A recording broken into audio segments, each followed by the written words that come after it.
कुंभ राशि कुंभ लग्न के जातकों के लिए आपकी राशि से द्वितीय भाव पे इनका गोचर और आपकी राशि के चौथे भाव यानी कि तीसरी दृष्टि से आपके परिवार सुख समृद्धि वाले भाव पे इनकी दृष्टि है।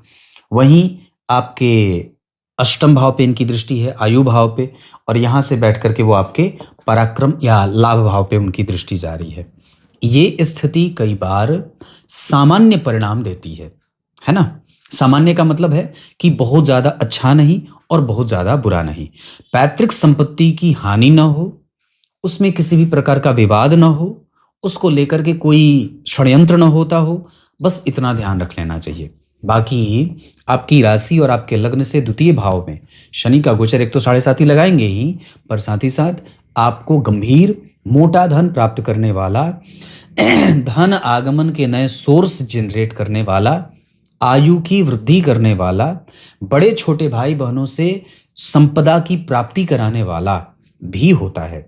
अगर आप पार्टनरशिप को लेकर के आगे चले, अपने पारिवारिक संपत्ति को आगे बढ़ाना चाहें, तो ये इस दशा काल के लिए या इस 7.5 के लिए आपको लाभ भी हो सकता है।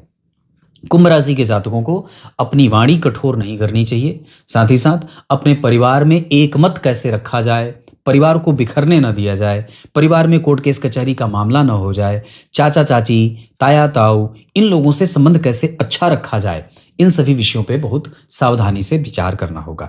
कुंभ राशि के जातकों को 7.5 है। इस वजह से आरंभ में शास्त्रकार लिखते हैं कि आरंभ की 7.5 कष्ट देती है, मध्य की 7.5 स्वास्थ्य खराब करती है और अंतिम की 7.5 विकलता देती है, विक्षिप्तता देती है, यात्रा बहुत ज्यादा करवाती है, बेवजह की यात्राएं करवाती है। इस वजह से अभी आपकी कुंडली में अगर देखें तो आपकी राशि से दूसरे ही गए हैं, मतलब 2.5 साल यहां पे बिता चुके हैं, अब ये 2.5 साल यहां बिताएंगे, मतलब ये मध्य की 7.5 है ना। इसके बाद जब ये मीन में से निकल के मेष में चले जाएंगे तो फिर आपकी 7.5 समाप्त हो जाएगी। जब ये मकर में थे तो आपको पहली 7.5 लगी थी, जब ये कुंभ में थे तो दूसरी 7.5 में थे, अब जब ये मीन में चले गए हैं तो तीसरी 7.5 में है। इसका अर्थ है कि ये जब तक यहाँ पे 2.5 साल रहेंगे तब तक आपको अपने परिवार को, अपने दिनचर्या को, अपने व्यापार को, अपनी वाणी को, अपने पैतृक संपत्ति को संभाल करके रखना होगा। क्योंकि ये अब कह सकते हैं कि यहां से जब इनका संबंध बनेगा तो आपके सारे